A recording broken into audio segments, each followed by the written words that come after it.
Hello everybody, welcome back to my channel, and if you're new, hi, my name is Danielle, it's nice to meet you, and if you want to subscribe down below, I post videos almost every day. So this video is going to be all about Instagram, how to pose for pictures, what filters to use, how to get good content, and a few certain pictures that do well on Instagram and just picture ideas, I guess. This video has been highly requested from you guys because a lot of you guys that are subscribed to me on here follow me on Instagram. I do pride myself on my Instagram. It is something that I really work hard on. So make sure to follow me on Instagram, or at least check me out on Instagram before you even watch this video, because if you don't like my Instagram, then you probably won't like this video. My Instagram is right here. It is at Danielle Carolyn, so pause for a second.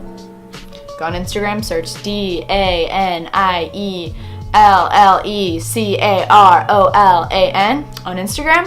That's me. So I wrote down a list of tips that I have about times to post on Instagram, the filters I use, filters to use, how to get good footage, how to work with local photographers, some poses that I think work really well. It's just gonna be an Instagram filled video. So I'm gonna start off with how I edit my pictures in particular. It sometimes switches if I work with a photographer and they send me the picture, then I won't edit it, I'll just post it as is. So if the photo is taken on an iPhone, I'll usually upload it to VSCO, and the first thing I'll do is I'll go to tools or whatever and I will sharpen it. And Joey always told me it's best to sharpen it at least up to the number 5 because it just makes your picture look a little bit more clear, look a little bit more high def.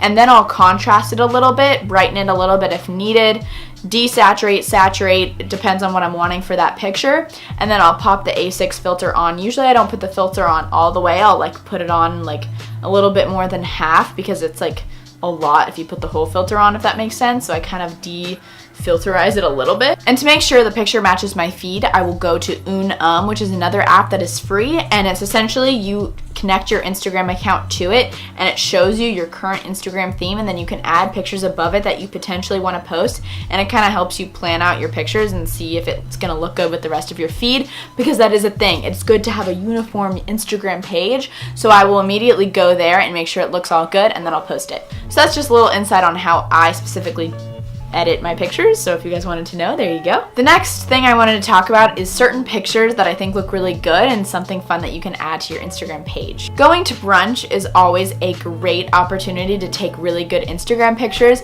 I personally am a fan of, once you get your food served, if the person sitting across from you at the table takes the picture of you with the food in front of you and maybe with their food too, it looks so aesthetically pleasing, it looks very good.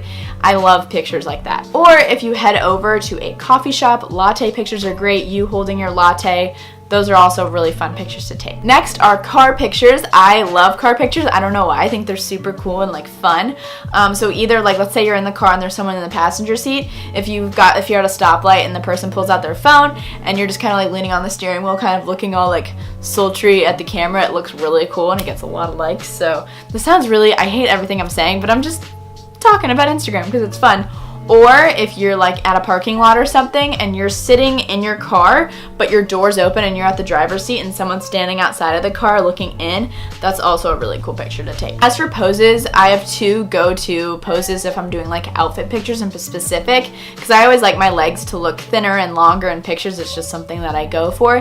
So usually if I'm taking an outfit picture or a picture in general, I'll put one foot in front of the other. One foot in front of the other, and soon you'll be walking out the door. Oh, good stuff. Childhood memes. Anyways, I usually put one foot in front of the other, and it usually makes pictures look really good. The other thing I do is, I don't know how to explain it, but I'll kind of prop one of my heels onto my other foot, if that makes sense, and it just kind of makes your legs look really nice, if that makes sense. I'm putting picture examples while I'm talking about this. Another thing I recommend is if you're on a vacation or you're on a summer break or winter break or whatever it may be, and you have more time, if you have a nice camera, or you can even use your phone, and you have a couple outfits that you want to take pictures in, go out on a little photo shoot with your friends, with your parents, with a family member, whatever it may be, and take a ton of pictures with different outfits and have those on your phone stocked up for if there's a day when you don't have a picture to post but you really want one, you have those that you've taken a while back, and you have different outfits so people won't think it's like a TBT or whatever.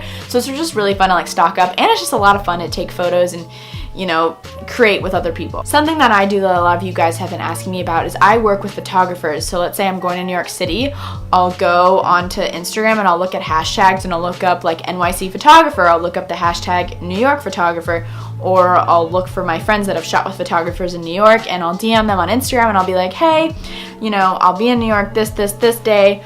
Do you have any availability? I would love to shoot with you in exchange for social media promotion. And a lot of the times they'll say yes, like I'd love to work with you, I love who you are as a person, and I'll say I love your work. And it just kind of usually works like that. So they're giving you free photos in exchange for you posting them on your Instagram and tagging them. So that's something that I like to do. Like I'm going to school in Athens, Georgia in the fall, and I went and looked up hashtag Athens photographer and I found a ton, and I've already contacted them and I've got a few photographers that I want to work with when I'm there. So that's always something that you can do. So that is it for my Instagram tips video. I had a lot of fun filming this because I really just truly love Instagram. It's just like it's a big thing for me. So I had fun sitting down and talking to you guys about it. If you guys have any tips for me, or if you have any questions about anything, comment those down below. Also comment down below any videos that you want to see in the future. I hope this video answered all of your questions, but again, if they didn't, comment them down below. I love you guys so much. Make sure to follow me on Instagram and subscribe. Obviously, I post videos almost every day, and I'll see you guys very soon for my next one. Bye guys.